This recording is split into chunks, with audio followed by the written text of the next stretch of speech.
Welcome back. We are at module 11, the penultimate one of our Nanobiophotonics course, and we are still discussing the emerging research areas in neurophotonics. So, today's topic I chose as an extension of the 2-photon microscopy, which is higher harmonic generation imaging for neuropathology. So, as I said, it will be an extension of the 2-photon microscopy that we have done. Here not only we will be going for nonlinear interaction of light with brain matter, nonlinear interaction of light with neurons and different areas of the nervous system, we will go for both the second harmonic as well as the third harmonic generation, right. So, consider it as an extension of the previous microscopy technique. That part is well established. People are doing 2-photon for almost 10 years plus minus now, but now we are thinking of using third harmonic generation. 2-photon is second harmonic generation usually, 3 photons can be considered as third harmonic generation. It has its own advantage and limitations as you are about to see. So, why do this? Well, obviously, there exists a huge diagnostic gap. Presently, I told it many times that MRI's magnetic resonance imaging offers, preoperative diagnostics and all of that thing, but the resolution as well as the real time accuracy is pretty less. Brain or any other organ for that matter is a dynamic system. It is constantly evolving, constantly changing. There is a dynamic flow of it. With your magnetic resonance imaging, the magnetic field will not be able to capture what exactly is happening into the brain at a real time, plus the resolution.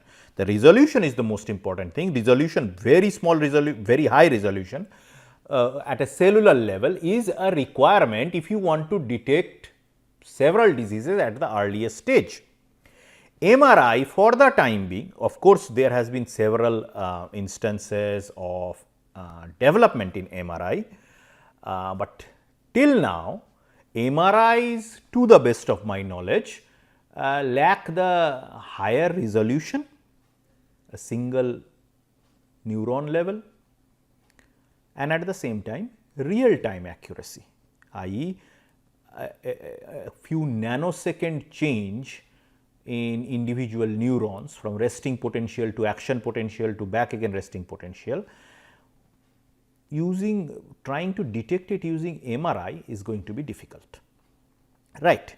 Of course, you can do histopathology, you open up the brain, scoop out some part of the portion, stain the tissue and look it under the microscope like any other staining. Medical students know, biology students know staining, and probably several of you who have taken biology in high school also know where you used to peel onion skins and then put some amount of the reddish ink, the reddish dye, yeah, remember that, and look it under the microscope and then see how the cells are arranged, etc.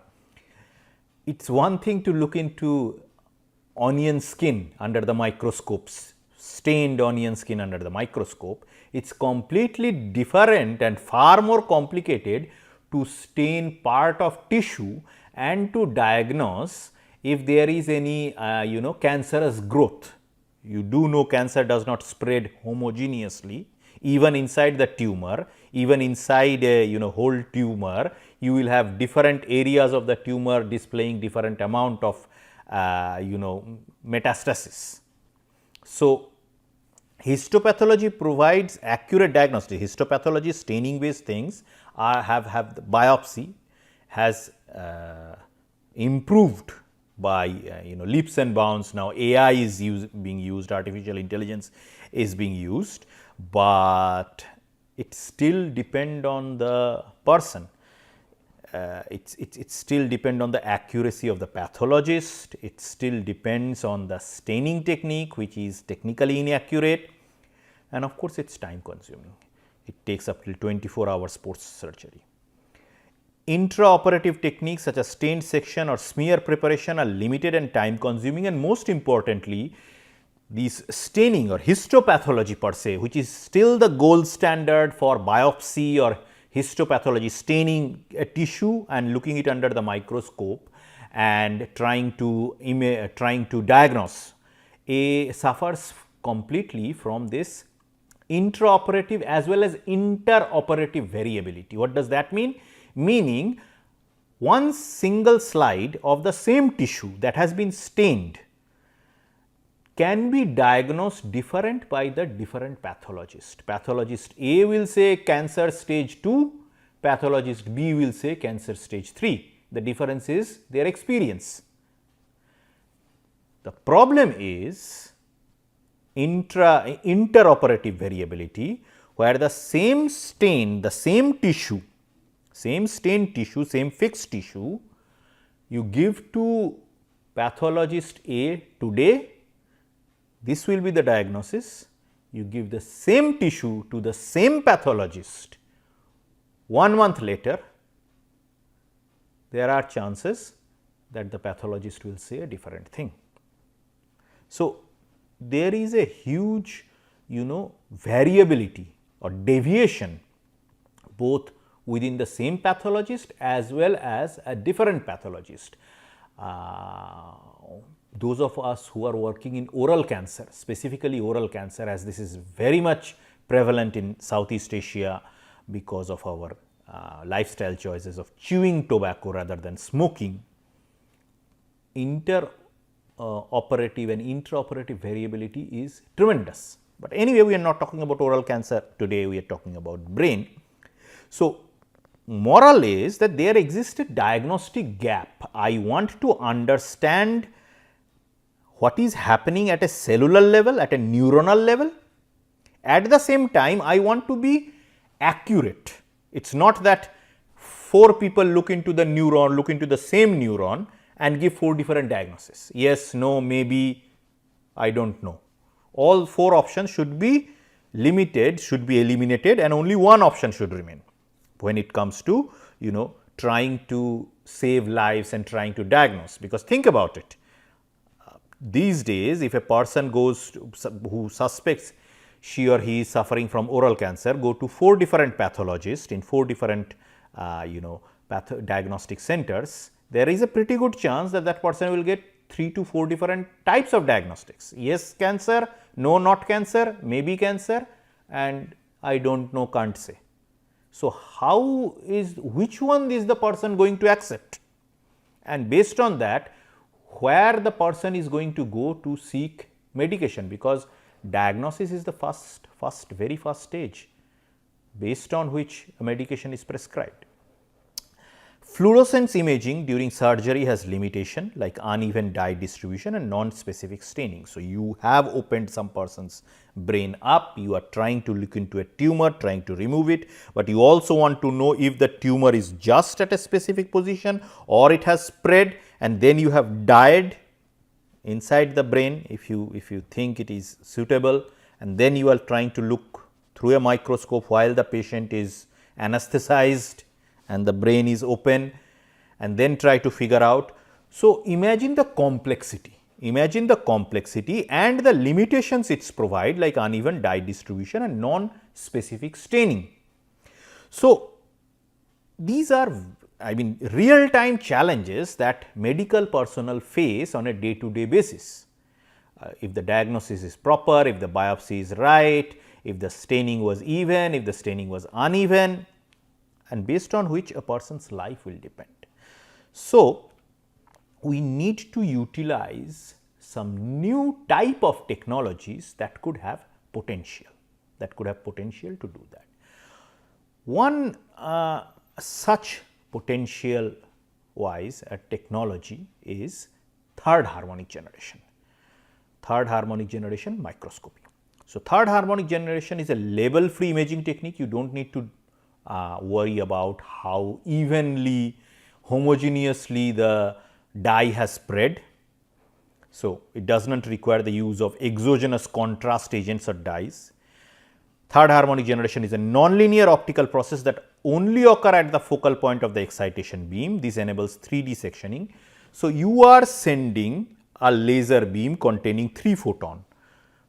nu 1, nu 2 and nu 3, and the band gap is nu 1 plus nu 2 plus nu 3. You know, third harmonic generation, we have discussed nonlinearity. We have discussed nonlinearity twice, already twice, and I am doing it 3 times. So, the specific area where the laser light is focused, depending on the band gap, HOMO versus LUMO, depending on the laser's energy, depending on these photons omega nu 1, nu 2, nu 3, only that area will absorb. So, meaning this is very selective. This is very selective. The laser is at a specific area. The laser is focused as a specific area within the brain, and you know laser's focal point can be few microns or even less. So, laser is focused on few micron, which is basically the size of good enough neurons, maybe 1 or 2. You have localized the light, localized the focus onto this 1 or 2 neurons at a time, and then you are trying to see if the 3 photons that is coming from the laser light is being absorbed by those areas, those localized area 2 or 3 neurons, 1 or 2 neurons, and in turn are they emitting 3 nu 1, nu 1 plus nu 1 plus nu 1, or nu 1 plus nu 2 plus nu 3 is equal to 3 whatever. So, you have sent 3 photons nu 1, output is 3 nu 1 or not. Yeah, nu 1 and 3 nu 1 are 2 different numbers, 2 different values. Even nu 1 plus nu 2 plus nu 3 should be x, and that is x is the output. So, you are absolutely 100% sure that the output emission that is coming out is from that localized area where laser is focused. No other area nearby or otherwise have the capacity to produce 3 nu 1 or x. Simple as that. Simple as that. No other area can produce nu 1 plus nu 1 plus nu 1, because this is third harmonic generation. So, third harmonic generation imaging can achieve high spatial resolution at submicron level. TGH imaging can be performed in real time or almost near real time, making it suitable for dynamic processes such as live cell, live neural imaging. And TGH imaging require minimal sample preparation and be performed on fresh tissue samples. You take some part of the tissue out, a point biopsy, just put a needle and take out a portion of the tissue size could be few micron, just a dot, put it under a glass slide, subject it to laser based analysis, microscope 10 times, 50 times, 50x, 10x, 100x can expand it, and you pixel by pixel point the laser, see if the third harmonic is generated. Chances are there will be a normal response from a normal type of neuron, and there will be an abnormal response from an abnormal type of neuron. If you have a tissue of 5 micron, very small, and then you are trying to map it different areas using this laser and try to see if the third harmonic is generated at different areas or not, depending on what type of output 3 nu 1 or x is coming up, compare and contrast it with a normal sample. That is it, right. So, this is again working principle of third harmonic generation. When 3 photons from a high intensity laser beam interact simultaneously within a material, these photons may be of the same wavelength or for different wavelengths, but their combined energy is sufficient to generate a photon 3 times the frequency, either 3h omega, this should be omega rather than w, and these are obviously less. So, they produces the incoming photon is pretty less energy as compared to this. So, they damage less the area. For second harmonic generation, both only 2 photons, its output is 2 h omega, here the output is 3 h omega. This is second harmonic generation, this is third harmonic generation. Now, you will obviously ask what is the difference between or why do third harmonic generation when we have second harmonic generation, yeah, when you have 2 photon microscopy. Remember I discussed this in nonlinearity that 2 photon is selective. Second harmonic generation, only few areas, collagen, etc., shows this 2 photon nonlinearity, second harmonic generation. But more or less, third harmonic generation could be shown, it is very, very weak, but could still be detected from almost all materials, almost all, with a underline of the term almost. Yeah. Only few biological material exhibit second harmonic generation, whereas a large number of biological materials generate third harmonic generation.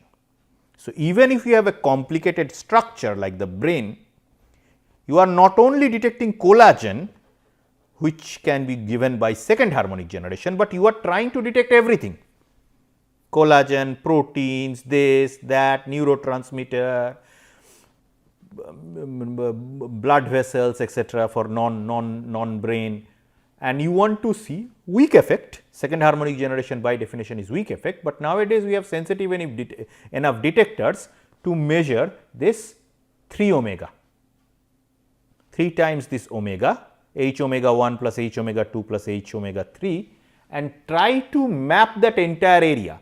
And the thing is that this 3 omega will only be generated if omega 1, omega 2 and omega 3 are simultaneously there, otherwise it will not work.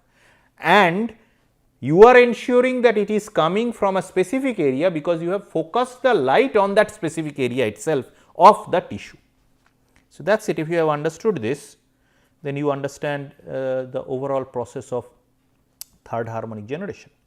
So, third harmonic generation and second harmonic generation are both nonlinear optical processes. They depend on nonlinearity coefficient chi3 and chi2 of the tissue. Third harmonic generation, 3 incident photons are converted. In second harmonic generation, an incident photon pair, meaning 2 are converted. Intrinsic proteins can also generate 2 and 3 photon excited fluorescent signal.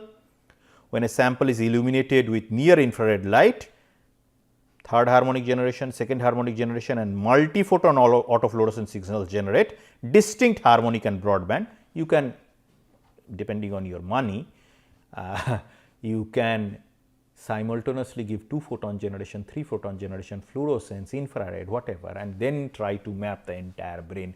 Something or other will work. These signals are detected separately using narrowband interference filters, provided you have enough money to generate 3 photons accurately, 2 photons accurately, both together. This 2 photon laser and this 3 photon lasers are different from one another and they do not have an overlap, and then you have fluorescence, etc. So, you need to have 2 photon laser scanning microscope. A femtosecond laser is an optical parametric oscillator. This is something that we use. So, the pulse exists for few femtoseconds only, so that you ensure that you are not damaging the entire cellular mechanism, entire cellular state. The optical parametrical oscillates 200 femtosecond pulse at around 1.2 micron with 80 megahertz repetition rate, and that 1.2 micron 1200 nanometer wavelength is chosen to exploit, I told you, the tissue transparency for deeper penetration and reduce photo damage, as well as generate harmonic signals in the visible range, right. So, pulses such as these can be utilized for third harmonic generation, second harmonic generation. We can have a photomultiplier tube, we can have filters of 400 nanometer and 600 nanometer for TGH and SGH. Mirrors will be required, and you need a scanning and imaging system. It is scanned transversely over the sample using mirrors. TGH and SGH imaging modes are intrinsically confocal, providing depth sectioning. I told you about confocal.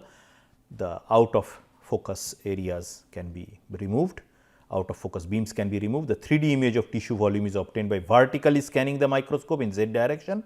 transverse scanning of the sample is achieved using motorized translation stage. So, these are the standard procedure. Data acquisition is through usual software, logarithmic contrast enhancement is applied to all images. This is standard microscopy enhancement techniques.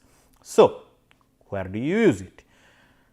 Hippocampal sclerosis or mesial temporal sclerosis. Again, I have absolutely no idea what that disease particularly is. I assume this is bad. Sclerosis is something of a, I think, tumor, and hippocampal probably is at the hippocampus. This is a specific area of the brain. The distinct characterization of sclerosis, including neuronal loss and astrogliosis, could potentially be visualized using TGH and SGH. Yeah.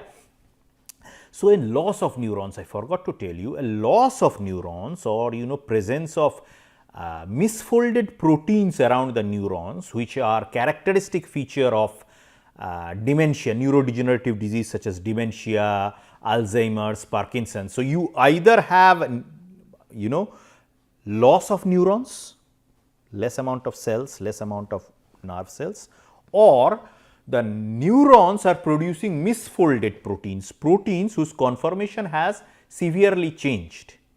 So, imagine if a protein has misfolded. So, neurodegenerative disease mostly like Alzheimer, Parkinson's are characterized because of the presence of misfolded proteins. Again, we still have not yet been confirmed that whether this misfolded protein is the reason of the disease or because of the disease the protein has misfolded. We do not know, is it a cause or it is the effect, but nevertheless a normal folded protein and with a normal conformation will have different third harmonic generation than a misfolded protein. Why? Because the structure has changed. The structure has changed, just like your allotropy, the atomic arrangement has changed, the electron cloud surrounding the atoms, the complicated atoms of the proteins have now redistributed themselves differently, and when they are subjected to intense laser light, they will go and they will form different virtual states. Yeah, that is how it works. That is how the entire process of nonlinearity works. They will perform, they will go at different stages and thereby they will produce different 3 omega, third harmonic generation or second harmonic generation. So, this you contrast with a normal protein. So, the electron cloud of a normal neuron, normal protein versus the electron cloud of the same protein that has misfolded, whose atomic structures, whose molecular structure, whose bending, all of those things, the lattice, if you use the term, though sometimes proteins crystallizes, but lattice may or may not be the correct term here, but nevertheless you get the point, the molecular arrangement is changed. So, now you are able to differentiate using nonlinearity, right. There are 1001 applications, again go through this particular reference. Lancet is a very prestigious journal for in the field of medicine. Go through this and you will get the total application. I cannot pretend to tell you that I understand all of it. Focal cortical dysplasia, dysplasia is type of cancer, but it is actually the cells becoming elongated and like some sort of a spindle formation. I see this in oral cancer, but again I am not an expert into brain tumor or brain cancer, but dysplasia is some of the earliest stages of cancer. A neurological disorder characterized by abnormal development of specific region of the brain cortex. FCD is often associated with epilepsy and can be cause of drug resistant seizures, especially in children and young adults. Cortical specimen from patients with FCD exhibit distorted cortical lamination, balloon cells, as I said, spindle or balloon type cell. Dysmorphic neurons, the structural integrity of the neurons have been compromised, and I do not know what this means. Astrogliosis, astro is star, so maybe they have astral is the term from which star or tara, etc. comes. So, so it's like spreads out. So, like this, yeah, like starring of cells, but this is only coming from my linguistic knowledge rather than my medical knowledge. So, TAG-SHG imaging capable of visualizing tissue morphology might be effective in highlighting these hallmark features. The present case involve FCD type and demonstrate how third harmonic, second harmonic can be potentially capture abnormalities, and therefore, it holds promise for detecting. Please go through this paper, it is quite fascinating, right. Of course, if it is Alzheimer disease, where you see significant amount of misfolded proteins as compared to a normal brain, it can non-invasively detect amyloid plaques, formation of amyloids. Amyloids are this misfolded proteins, and other pathological hallmarks could aid in diagnosis of Alzheimer disease during patient's lifetime. Additionally, third harmonic generation, second harmonic generation image contributes to a deeper understanding of AD pathophysiology. So, just imagine patient's brain has been opened up, a tumor has been detected, they are trying to see it, but at the same time you are sending laser light at different areas of the brain, opened up brain, where the patient is in the bed, stretcher, under anesthesia, under strict medical observation, and not only you are able to see the tumors and anything else, you are also able to see if the different areas of the brain have started developing this amyloid plaques, right. So, along with tumor, while the surgery is being going on, using laser light focused at different areas, and this is very fast, laser light is very fast, within few minutes, few hours, you can have the potential to map the entire brain and come to some sort of a better understanding that it is not just tumor that is wrong with this patient, there are so many other things that is equally wrong with these patients, right. So, the conclusion is third harmonic generation, second harmonic imaging shows excellent agreement with histopathological images. They could assist surgeons in diagnosing issues. Imaging might help spare healthy tissues, optimize resection, and enable prompt diagnosis and treatment. Presently, we need to utilize it on mouse models and on organoids. How many of you know what organoids are? This is something fascinating. Please read about organoids. They are artificial as well as miniaturized organs that we can develop in a petri dish.